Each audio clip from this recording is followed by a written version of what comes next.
Mohammad Khurshid Alam, energy and পাওয়ারের পক্ষ থেকে আমি মোল্লা আমজাদ হোসেন আপনাকে স্বাগত জানাচ্ছি। আহ, আপনি তো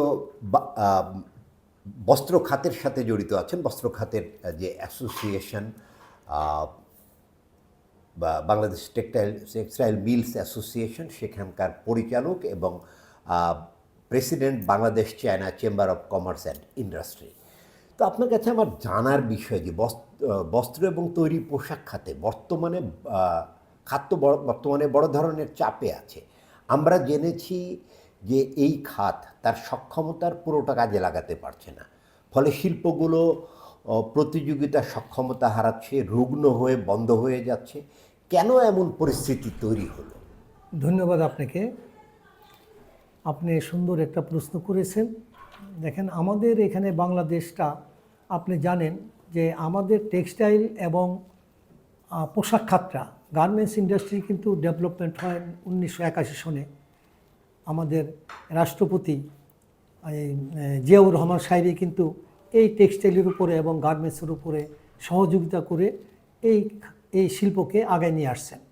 তখন আপনি জানেন যে আমাদের যে গ্যাসের যে অতিরিক্ত গ্যাস ছিল, বলা হয়েছিল যে গ্যাস আমাদের দেশ ভাসতেছে, তখন কিন্তু আমরা এই গ্যাসের উপরে লক্ষ্য করে যে জ্বালানি আমরা সুযোগ পাবো 2 টাকা 80 পয়সা। তখন আমার যতদূর মনে পড়ে গ্যাসের দাম ছিল 2 টাকা 80 পয়সা পার কিউবিক ফিট। তখন আমরা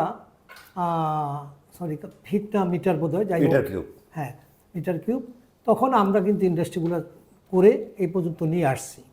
এখন যে আমাদের যে পরিমাণে ইন্ডাস্ট্রিগুলো হচ্ছে, এটার সঙ্গে জ্বালানির যে আমাদের গতি বাড়ানো ছিল, উচিত ছিল, সেটা কিন্তু পর্যাপ্ত পরিমাণে হয় নাই। কারণ হয়েছে, দেখেন, একটা দেশকে উন্নতি করতে হলে আপনাকে পরিকল্পনা করতে হবে। পরিকল্পনা ছাড়া আপনি কিছুই করতে পারবেন না। আপনি যখন আজকে বাসার থেকে বের হয়েছেন, নিশ্চয়ই আপনি কোনো চিন্তা ভাবনা করেছেন আমি এখানে যাব। ঠিক ওইখানেই আমি মনে করি একমাত্র তিতাস গ্যাস এবং বিদ্যুৎ জ্বালানি খাতটা, এটার কোনো সুপরিকল্পনা ছিল না। এগুলো নিয়ে আমরা বহুবার বলেছি যে আমাদের এখানে বাংলাদেশকে যদি টেক্সটাইল বা বিভিন্ন খাতে উন্নতি করতে হয়, সর্বপ্রথম আমাদের জ্বালানি খাতকে উন্নতি করতে হবে, গ্যাস এবং বিদ্যুৎ নিরবিচ্ছিন্নভাবে এটা দিতে হবে। তবে এখন যে অবস্থা দাঁড়াইছে, আপনার বিগত ধরেন আমি যদি বলি আপনাকে 4টা বছর যাবতই কিন্তু অবস্থা খুব শোচনীয়, ইদানিং সেটা আরও বেড়েছে। এখন এইভাবে যদি চলতে থাকে, আপনি জানেন যে ইদানিং কিন্তু অনেক মিল বন্ধ আছে, কোনো কারণবশত ব্যাংকের ফাইন্যান্সের জন্য আছে বা অন্য অন্য কারণে তাদের বন্ধ। সেই মিলগুলো বন্ধ থাকার পরেও আমাদের যে পরিমাণ মিলগুলো আছে, সেই মিলগুলো পর্যাপ্ত পরিমাণে গ্যাস পাচ্ছে না। এতে আমাদের দেখা যাচ্ছে প্রতিদিন আমাদের অনেক লোকসান হচ্ছে।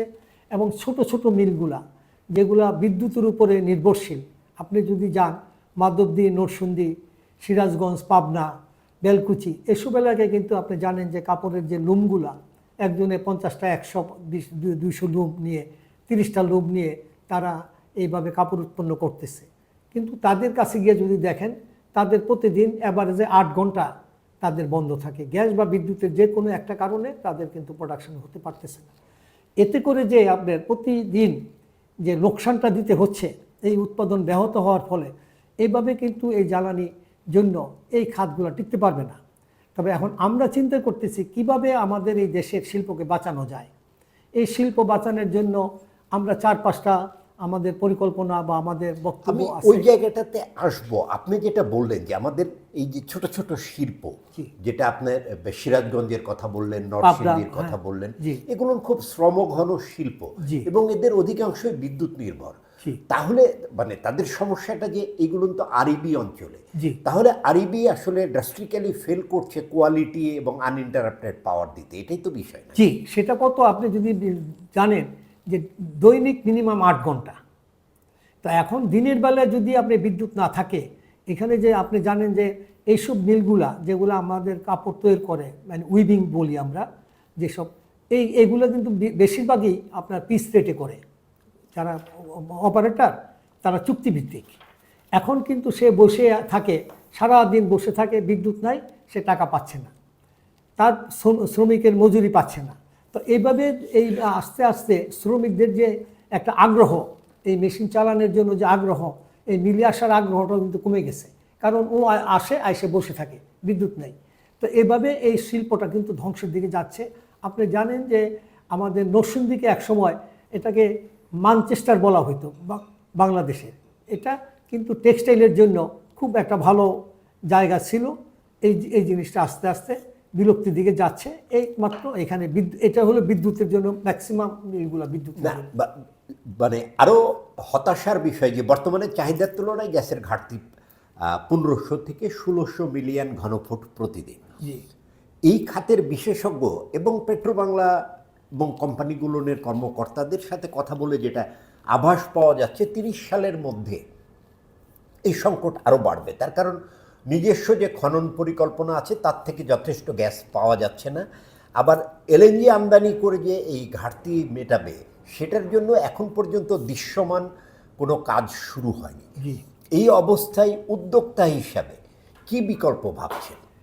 দেখেন, আপনার সঙ্গে আমার বোধহয় 2 দিন আগে এরকম একটা ইন্টারভিউ হয়েছিল। সেখানে আপনার পেট্রোবাংলার একজন ভদ্রলোক ছিলেন যিনি এই কথাগুলো বললেন। আপনি যে কথা বলছেন উনি কিন্তু একই কথা বলছে। 30 সালের মধ্যে এই জিনিসগুলোর অবস্থা। এবং দেখেন এলএনজির জন্য যে এলএনজি যে আপনি কিনবেন, আপনার টার্মিনাল নাই, 2টার বেশি আপনি জাহাজ দিতে পারতেছেন না। তা আপনি কীভাবে দিবেন একটা জাহাজ? এই অবকাঠামো তৈরি করতে তো আপনার সময় লাগবে আরও 5 বছর 4 বছর।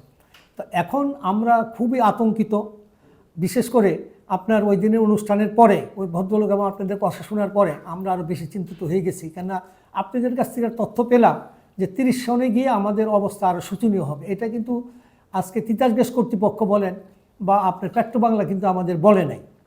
আমাদের যদি বলা হতো তাহলে কিন্তু আমরা আস্তে আস্তে কি করব, পরিকল্পনার কি করব, মেশিনপত্র কি বিক্রি করে দিব, না ফ্যাক্টরি বন্ধ করে দিব, না হঠাৎ বন্ধ করব। হঠাৎ বন্ধ করতে গেলে আমাদের অনেক লোকসান গুনতে হবে। এখন যদি যেহেতু আমরা শুনতে পাচ্ছি যে 30 সনের ভিতরে, তাইলে আমার এখন 26 চলছে, 4 বছর আমার সময় আছে। আমি 30% চলছে, পরবর্তীতে 50%, তারপরে আস্তে আস্তে কমাইতে এই ফ্যাক্টরিগুলো হয়তো বন্ধ করতে হবে। কারণ হচ্ছে যে আমাদের এখানে আপনি দেখেন এই টেক্সটাইল বড় বড় টেক্সটাইলগুলো আপনি তো এগুলোর অনেক কাজ করেছেন। আমাদের স্পিনিং, বড় বড় উইভিং কিন্তু জেনারেটর ছাড়া, ক্যাপটিভ ছাড়া চালানো সম্ভব না, গ্যাস ছাড়া চালানো সম্ভব না।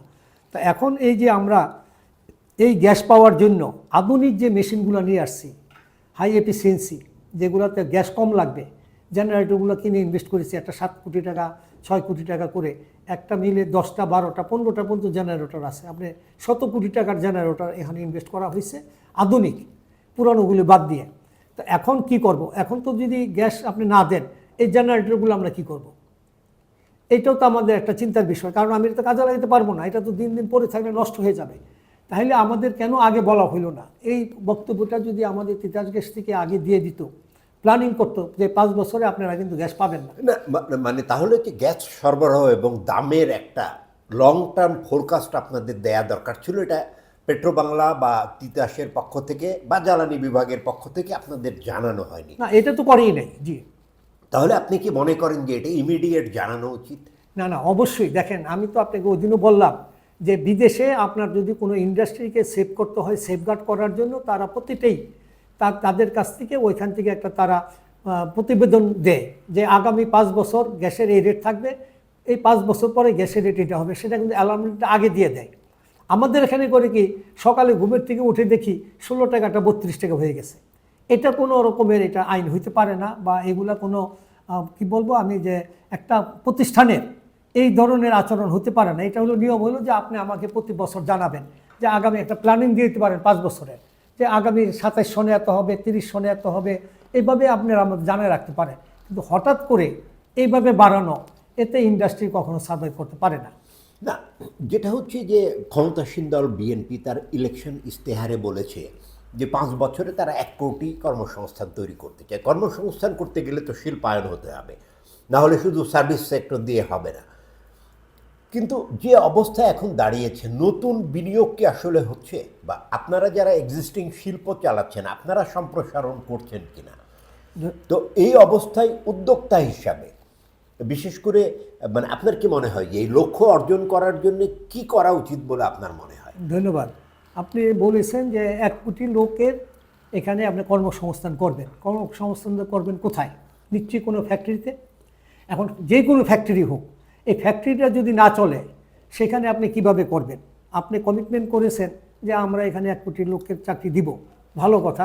সেটা দিতে হইলে আপনাকে নিরবিচ্ছিন্ন বিদ্যুৎ দিয়ে ইন্ডাস্ট্রি ডেভেলপমেন্ট করে আরও নতুন নতুন কারখানা করে সেইখানে আপনি করতে পারবেন। কিন্তু আপনি যে বর্তমানে চলমান যেসব মিলগুলা, এক্সিস্টিং মিলগুলো তো গ্যাস বিদ্যুৎ পাচ্ছে না। এখন এখানে এই জিনিসটা কত দূর সম্ভাবনা আছে এটা আমাদের কাছে সন্দিহান, কারণ এখন প্রতিটা মিলেই গ্যাস এবং বিদ্যুতের অভাবের জন্য তাদের কর্মচারী কিন্তু আস্তে আস্তে সংখ্যা কমাচ্ছে। সেখানে বাড়ানোর ব্যাপার হলো যে আপনি যদি এক্সিস্টিং মিল দেওয়ার পরে আরও যদি আপনি মনে করেন যে এরকম 200 স্পিনিং মিল বা 500 উইভিং মিল এরকম যদি দেওয়ার ব্যবস্থা করতে পারেন, তাহলে 1 কোটি নয় 1.25 কোটি লোকের ব্যবস্থা হবে। না, ধন্যবাদ। আপনি রাইটলি বলেছেন যে আমরা যেটা দেখি বর্তমানে গ্যাসের ব্ল্যান্ডেড প্রাইস হচ্ছে প্রতি মিটার কিউব 31 টাকা 65 পয়সা, সেটা গড়ে বিক্রি হচ্ছে 23 টাকা 63 পয়সা। কিন্তু টেক্সটাইল ইন্ডাস্ট্রি আপনারা 40 টাকা দিচ্ছেন, গড় দামের চেয়ে বেশি দিচ্ছেন, প্রফিট দিচ্ছেন সরকারকে। বলা হচ্ছে যে বর্তমানে এলএনজির রেশিও টোটাল গ্যাস সাপ্লাই 30%, এবং যদি 30 সালে যে এলএনজির রেশিও 70% হয়ে যাবে, তখন তো গড় দাম আরও অনেক বৃদ্ধি পাবে। এমনিতেই তো আপনারা বাড়তি দামের চাপে আছেন, প্রতিযোগিতার সক্ষমতা হারাচ্ছেন। তখন এই যে এই ইন্টারন্যাশনাল মার্কেটের যে দাম হবে এবং আমদানি 70% বিবেচনায় নিয়ে এটা যদি শিল্পের উপর চাপায়, আপনারা সার্ভাইভ করবেন কিনা? না, এখানে আমাদের বক্তব্য হলো যে আমরা যদি নিজেরা আমাদের যে নিজস্ব যদি আপনার গ্যাসের সন্ধানের থাকে, যে আমরা তো জানি যে বঙ্গোপসাগরে আমাদের নিজস্ব গ্যাস আছে এবং কিছু কিছু এলাকায় ভোলা বা অন্যান্য কিছু কিছু এলাকায় গ্যাস পাওয়া যাচ্ছে। যদি আমাদের নিজস্ব এই ধরনের সুযোগ থাকে, আমি কেন এলএনজির দিকে যাব? আমার যদি এখানে আমি কিছু 25% আমি আমাদের নিজস্ব উত্তোলন করতে পারি, সেই ক্ষেত্রে আমি সরকারকে বলবো উত্তোলন করাটা উত্তম হবে। নিজস্ব সম্পদ, এখানে ফরেন কারেন্সি যাবে না, আমাদের নিজস্ব অর্থনীতি উন্নতি হবে, স্ট্রং হবে। এই জন্য আমাদের নিজস্ব খনন কাজে মনোযোগ দেওয়া জন্য সবার আগে এই ধরনের পরিকল্পনা হাতে নেওয়া উচিত। পরবর্তীতে যেই অংশ থাকবে সেই অংশের জন্য এলএনজির ব্যাপারে আলোচনা হতে পারে। এবং এলএনজি আনতে গেলে আমরা যেমন আজকে একটা পেপারে দেখতেছিলাম, কোনোখানে হয়তো এলএনজি ক্রয়ের ব্যাপারে কোনোখানে একটা এরকম চুক্তি হয়েছে, সেখানে অনেক টাকা বেশি যাচ্ছে। এগুলা আমাদের কাছে মধ্যে মধ্যে আমরা দেখি, কিন্তু আমরা তো ভিতরে বুঝতে পারি না যে আসলে কী হচ্ছে। এলএনজি যদি বিভিন্ন দেশের ইন্টারন্যাশনাল রেট এবং বাজার দরে আপনি কিনেন, সেটা অবশ্যই যারা মিল করবে, নতুন মিল করবে, তাদের হিসাব নিকাশ করে আসতে হবে। অথবা এর অল্টারনেট কী করা যায়, এলএনজির উপর নির্ভর না করে সোলারের উপরে তাদের করতে পারবে কিনা, বা কয়লার উপরে কিছু করা যায় কিনা। আমাদের নিজস্ব কয়লার সুযোগ আছে, কয়লা খনি থেকে আমরা কয়লা উত্তোলন করতে পারি কিনা। মোটামুটি আমার বক্তব্য হলো যে আমরা নিজস্ব সম্পদের উপরে, নিজস্ব মিনারেল রিসোর্স উপরে আমরা কিছু করতে পারি কিনা। আমরা যদি এটা করতে পারি, তাহলে আমরা বাইরের থেকে কেনার জন্য আগ্রহ প্রকাশ করি না। না, ধন্যবাদ। আপনি প্রথমেই বলেছেন যে দীর্ঘদিন একটা বিষয় আলোচনা, যে শিল্পকে ক্যাপটিভ জেনারেশন থেকে, গ্যাস নির্ভর ক্যাপটিভ জেনারেশন থেকে বের করে আনা যায় কিনা। কিন্তু দেখা যাচ্ছে যে গ্রিড বিদ্যুৎ শিল্প ব্যবহার করছে না গত 5-6 বছর। এটা স্ট্যাটিক, মানে 28 থেকে 29% মধ্যে টোটাল উৎপাদিত বিদ্যুতের। আপনার কি মনে হয় বিদ্যুৎ খাত শিল্পের জন্যে আনইন্টারাপ্টেড এবং কোয়ালিটি বিদ্যুৎ দেওয়ার জন্য আগামী 2 বছরে প্রস্তুতি শেষ করতে পারবে? আর এখন যে অবস্থা দেখছেন, মানে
আপনার এখানে যে গ্যাস বা বিদ্যুৎটা আপনি দিবেন নিরবিচ্ছিন্ন, এটা সঠিকই দিবেন, যেখানে দিবেন না দিবেন সেটা বলে দিবেন যে আমি আগামী 3 দিন দিব না, 5 দিন দিব না। কিন্তু বারবার উঠানামা করা, মানে বিদ্যুৎ আসা যাওয়া, এটা অনেক ক্ষতি হয়।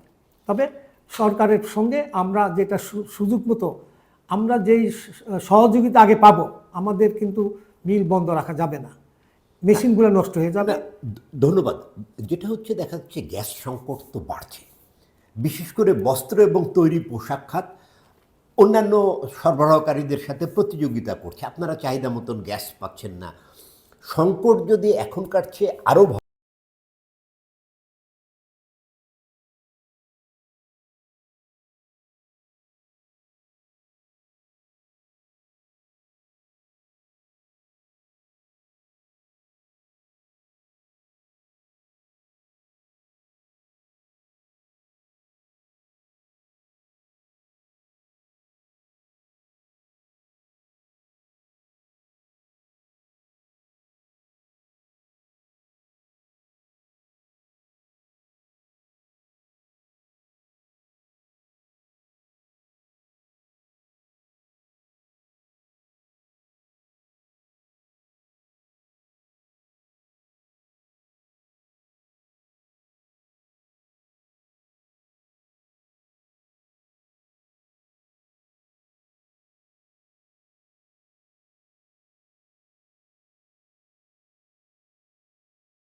মানুষের কিছু উপকৃত হবেন এই বিপদের সময়।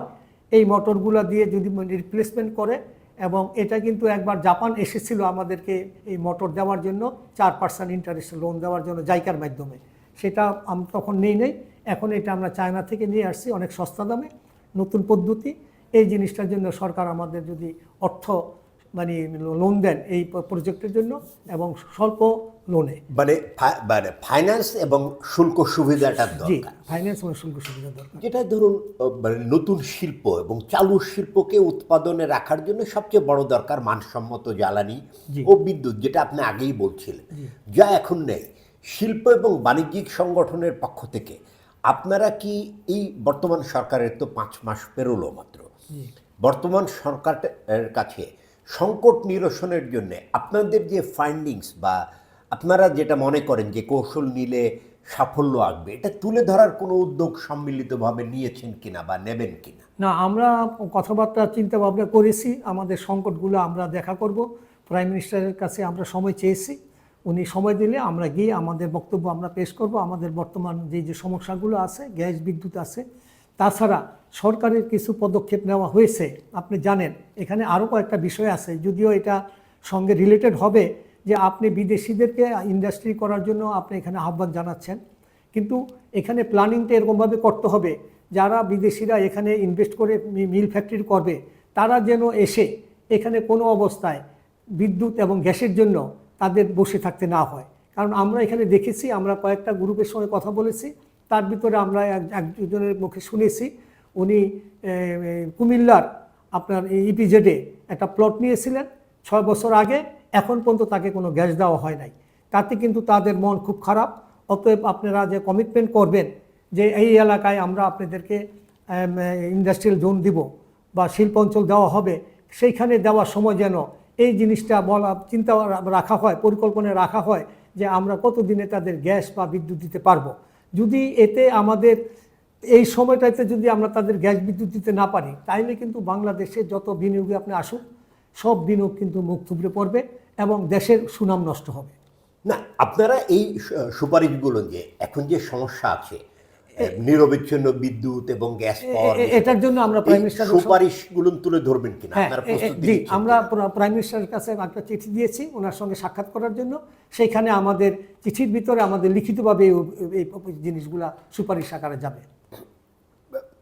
আপনারা তো ইতোমধ্যে জ্বালানির দক্ষ ব্যবহার, যেটা আপনি বললেন, মোটর চেঞ্জ করেছেন এবং নবায়নযোগ্য জ্বালানি সম্প্রসারণে বিপুল বিনিয়োগ করেছেন। প্রতিযোগিতার ধারা অব্যাহত রাখতে তার সহায়তা কতটা করছে, এবং সবুজ জ্বালানি এবং জ্বালানির দক্ষ ব্যবহার নিশ্চিত করার জন্য শিল্পকে সরকারের কী ধরনের সহায়তা দেওয়া দরকার? কারণ বাংলাদেশে ফান্ডিং পাওয়া একটা বড় চ্যালেঞ্জ, অনুমোদন পাওয়ার ক্ষেত্রে আমলাতান্ত্রিক জটিলতা আছে। আপনারা কি ফেস করছেন? বর্তমান উদ্যোগ আপনাদের প্রতিযোগিতা সক্ষমতা কতটা বাড়াচ্ছে, এবং ফিউচারে আরও বিনিয়োগ করার জন্য কী ধরনের সাপোর্ট, পলিসি সাপোর্ট এবং ফাইন্যান্স দরকার? ধন্যবাদ। এখানে আমি একটা কথা বলতে ভুলে গেছি। আমি যে আমার মিলের কথা বললাম, এরকম একটা পর্যায়ে চলে গেছিল মিলটা বন্ধ হওয়ার মতো উপক্রম। সেখানে আমি 1 নম্বর হলো সোলার নিয়েছি, 2 নম্বর বললাম আপনার যে মোটর নিয়েছি পার্মানেন্ট, আরেকটা জিনিস আমি নিয়েছি ইবিএস, এটাকে আপনার ব্যাটারি সিস্টেম বলে। এটা আমার 3.5 ঘন্টার মতো ব্যাকআপ দেয়। যদি বিদ্যুৎ থাকে ওইখানে অটোমেটিক, এটাতে ব্যাটারিতে আমার এখানে 600 কিলোওয়াটের আছে, এটাতে চার্জ হয়ে থাকে, তারপরে বিদ্যুৎ চলে গেলে 3.5 ঘন্টা আমাকে সাপোর্ট দিচ্ছে।